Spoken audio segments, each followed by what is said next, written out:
Hey guys, it's Scanlon and I'm here today with another episode of Recent Reads. I've got 10 books to chat about in this video. I have some really fun books to talk about. You know, a little while ago I talked about how I was trying to get through my entire TBR, start fresh, really pick up books that I'm super interested in, and I've just been feeling more engaged with reading since I've been doing that, and I have been reading quite a lot of books. So let's just cut the preamble because it doesn't really matter. The first book that I read for this video was the second book I read in 2020, and it was Promising Young Women by Susan Scanlon, not to be confused with that new movie Promising Young Woman. They're not related whatsoever as far as I'm aware. This is a kind of like vignette style novel, maybe even a novella. I don't think it's that long.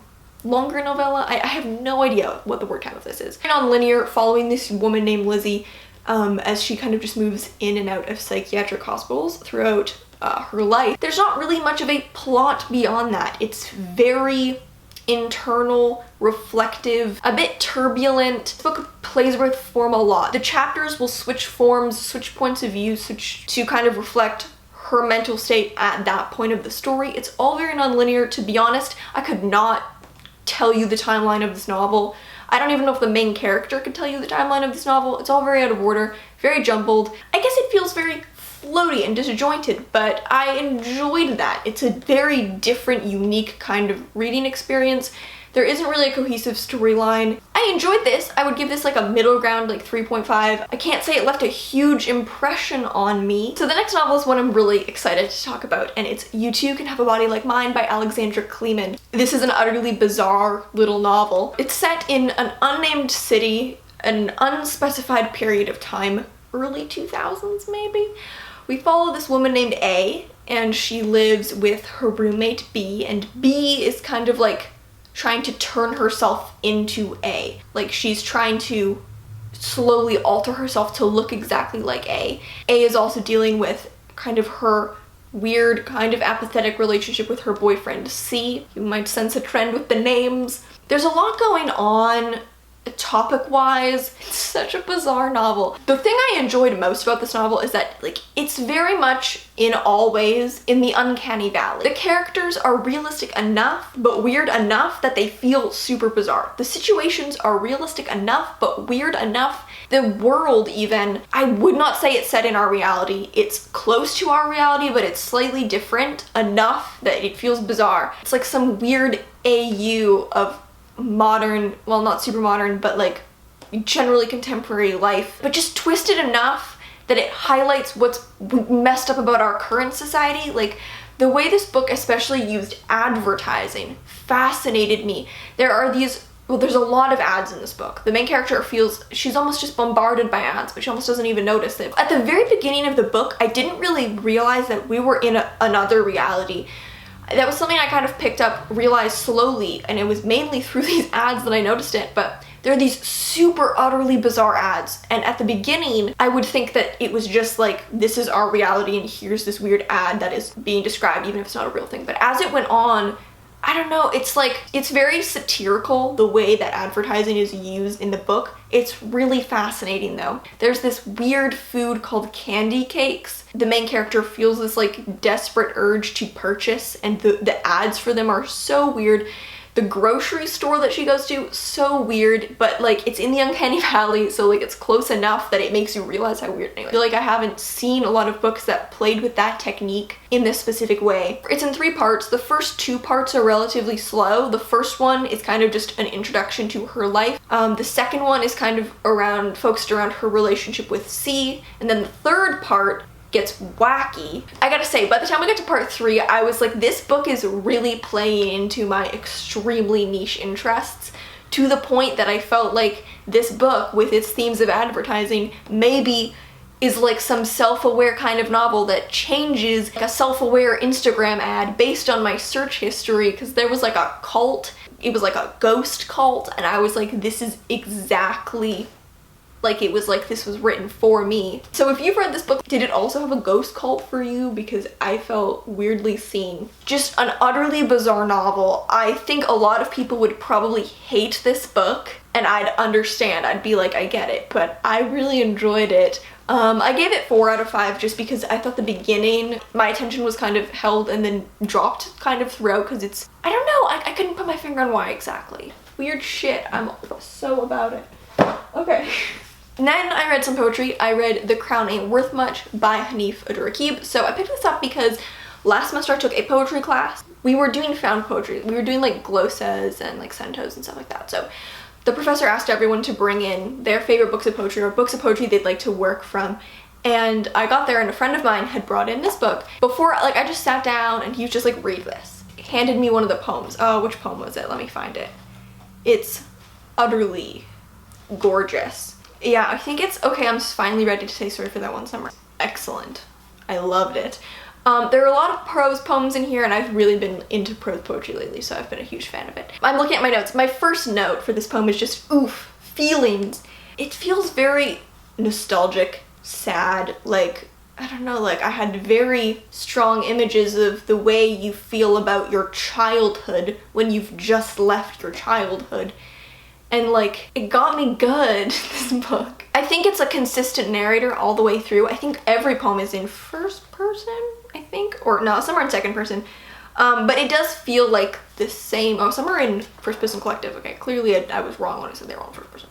But it does feel like a consistent narrator in a consistent world, and like the narrator will mention names of his friends to the point that it feels like this consistent, cohesive world, and it just really got me.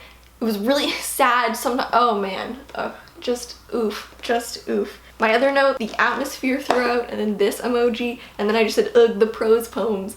Yeah, this is insane. I'm reading the back and it says, readers will find that the poems, like a phobia or a childhood memory, will linger, fade, and resurface for a long time to come. Yeah, that's really it. Anyways, this was fantastic. I felt the feels, and I cannot wait to read more of his work. The first poem also was called Hunger. It's just incredible. Just looking at this now and just like every line slaps so hard. Oh my god. Okay. Then I read Water Shall Refuse Them by Lucie McKnight Hardy. This is super witchy. So I picked this up because I was getting back into working on my novel, and this was giving me a vibe. I thought that this could be a little bit of a comp title maybe. And it's set in a heat wave in Wales in the 1970s. I think it was a real heat wave that happened. And her family moves, well, just for the summer to this small town in Wales. And the main character, Hanif, is like, she is into this weird occult shit. She has this vision of this like almost like occult religious practice that she has to do based on all these artifacts that she's found.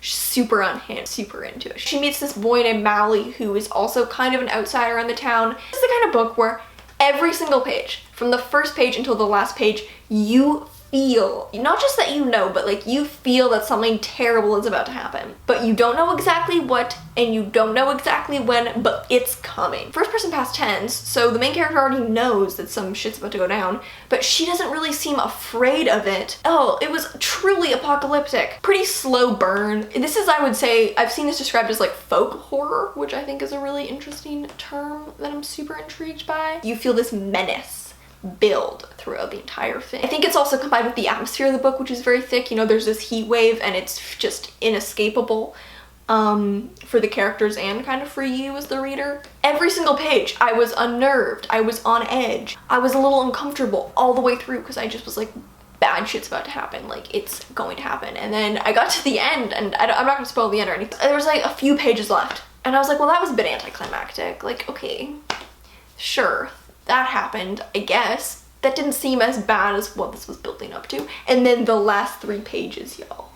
This got me good. I really enjoyed it. This reminded me a little of one of my favorite novels ever, History of Wolves by Emily Fridland. History of Wolves met the Blair Witch Project. History of Wolves horror version. So the next book that I read was The Van Apfel Girls Are Gone by Felicity McLean. So the reason I picked this up is because this isn't the usual type of book I read. It's more of a horror novel, but from reading the reviews, it seemed like it was kind of like a very character-driven, like maybe literary horror, kind of like with a lot of coming-of-age elements, and that interested me. And the vibe I was getting kind of reminded me of a novel that I am planning.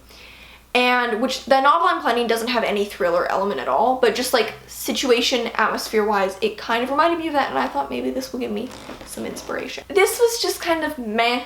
I rated it 2 on Goodreads. Maybe in my notes I gave it a 2.5, but it's not because it was bad. Like, the writing was quite nice. There was some great like age-appropriate dialogue because it's young characters. I didn't say what this is about. This is about this woman named Tika, and she grew up in Australia. She's since moved to Baltimore, I believe. But she comes back home because her sister is diagnosed with cancer, and while she's there, she kind of starts thinking about, in her childhood, these three sisters on her street, the Van Apfel girls, had gone missing. To me, the mystery aspect didn't really work. There were basically two options for what had happened to the girls the whole time. And I don't just mean like they were either murdered or kidnapped or like ran away. Like, I mean specific options, like who was the culprit. Like, it was pretty clear that it was going one or two of two directions the whole way through. And the way it resolved, in my opinion, was just very underwhelming. And I think also the way it resolved would definitely not make this classify as a thriller. I think for this to be an actual thriller, the resolution would need to be a lot punchier than this. I think if you're a fan of thrillers, and I'm not even a thriller reader, but I think if you picked this up because you were looking for a thriller, this would really disappoint you. I wasn't even looking for a thriller, I was more here for like the coming of age element. I didn't really feel like there was that much depth to the characters either. They all felt like they were kind of just defined by one key trait. Cordelia, one of the Van Apfel sisters, is the most developed of the three of them. She was a little like manic pixie dream girl, not exactly in role. No, the kind of character who's like, you know, eccentric and beautiful and lost. We don't really get much beyond that. The protagonist was kind of just okay, like she was there. Some of her observations seem very perceptively age appropriate, but other than that, she was just kind of there. When you're reading a book that has a mystery and you're not super digging it, you're always thinking, okay, well maybe like I'll change my opinion by the end. Like with Watershot Refused Them, that book's not even a mystery, I wouldn't say. How much I enjoyed the book shot up when I got to the last page. Like, I was enjoying it, but it wasn't until I closed the book and read the last few pages that I was like, okay, that was really good. And like, I was super like pumped. Like, my heart was racing when I finished that book. So the end made it. Here, I kept thinking maybe the end will make this. It didn't. It just felt like nothing had been accomplished. You know, we read this whole book, whole story, just nothing changed. Nothing was really accomplished for the main character, for us as... Anyways, there were a few new big questions introduced in the last quarter, but none of them were ever answered. Some of them we could infer the answer, but that's only because the answer wasn't that surprising. And the things that we could infer were all things that were like kind of clear from the start. Anyways, this was a bit of a miss for me. It wasn't awful, like in terms of writing, it was fine. The writing was nice, but in terms of plot, I just felt like it was quite weak. There's some loud thing happening outside. Sorry. So the next book I read was My Sister the Serial Killer by Oyinkan Braithwaite. So I love this. Love, adored, loved it. This is one of my favorites from this video. Follow this nurse, and she's very like, she's pretty straight-laced by the book, methodical kind of a woman. And her younger sister, Ayula, you know, she's flamboyant and entitled and a little sociopathic, and she keeps murdering her boyfriends.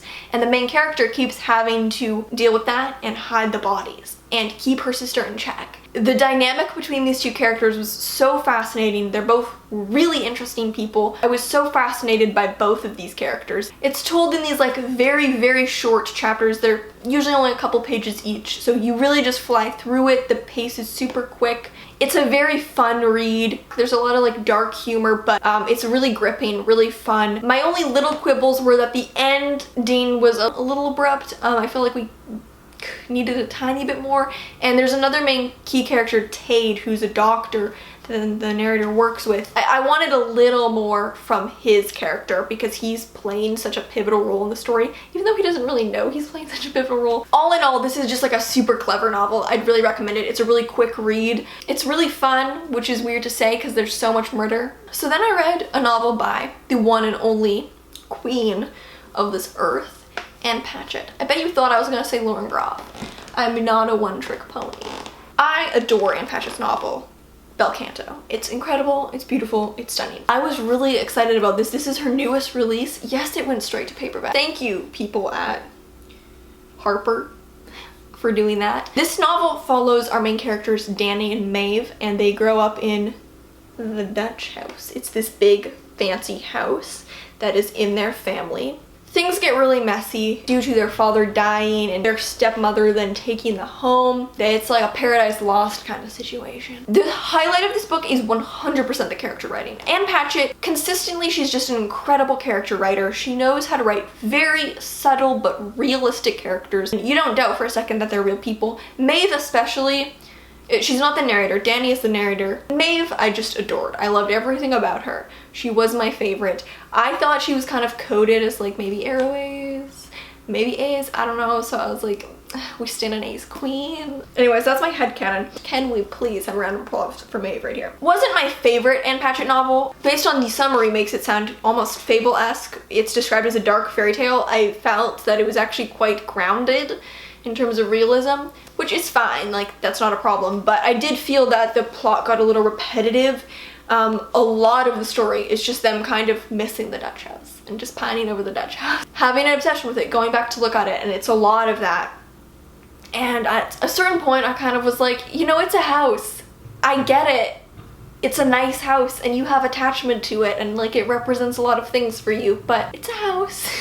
You'll be okay. And it's fine for them to have this desire. It's not like my problem is the fact that they missed the house. It's just the fact that at a certain point, that longing I felt was becoming a little repetitive. I think I've moved 8 or 9 times in the past 4 years of my life. If I acted this way about all my old houses, solid novel. I think I rated it 4 out of 5. I did really enjoy it. And Patchett always knows what's up. Incredible characters. The plot got a little dull at point. Why is that motor going outside? I'm so upset. So the next book that I read was poetry. It was If I Were in a Cage, I'd Reach Out for You by Adele Barclay. I bought this on impulse because it was signed. I don't have too much to say about this one. There were a few really standout poems that I loved. The rest didn't really resonate with me. I felt like the imagery was beautiful, but I personally a lot of the time struggled to feel a strong emotional connection to the poems. I felt like there was almost this clinical aspect to them where it was like maybe, for me, all image without enough feeling underneath them. I don't know, maybe I was just too dumb. Like the language got a little too tangled, is a little too dense for me. I think maybe I'm just too stupid. So for example, here's like, I just opened it up, like here's a stanza. She laces her voice through the ferry's salted wake, ice burnt taffy and watermelon foam, a siren aboard a raft of Viking bones lined with otter fur. It's a beautiful image. There's some beautiful language, but I get nothing from it emotionally. It's a little bit beautiful language, but a bit detached, and that's kind of how I felt the entire way through. Sorry. Now we have a short story collection. I have not been reading as many short story collections because I'm trying to not write short stories.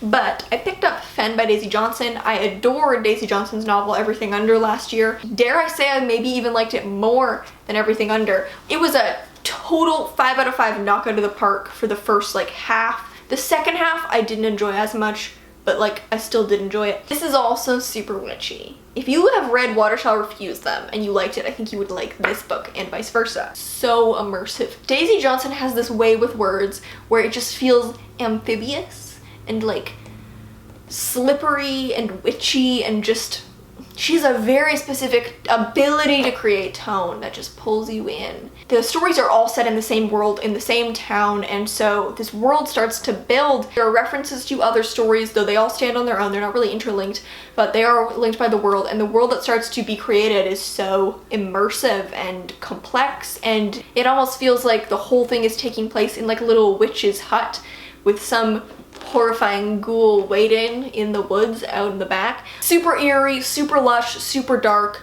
similar to how her novel was, but a bit more feral. Like this book is just positively feral, and I'm so here for it. One of my notes that I wrote down was, you just feel like there's always something lurking. Final book is McGlue by Ottessa Moshfegh. Whoa. Ottessa Moshfegh is my new mother. I want her to adopt me. I love her. I'm obsessed with her novel, Eileen.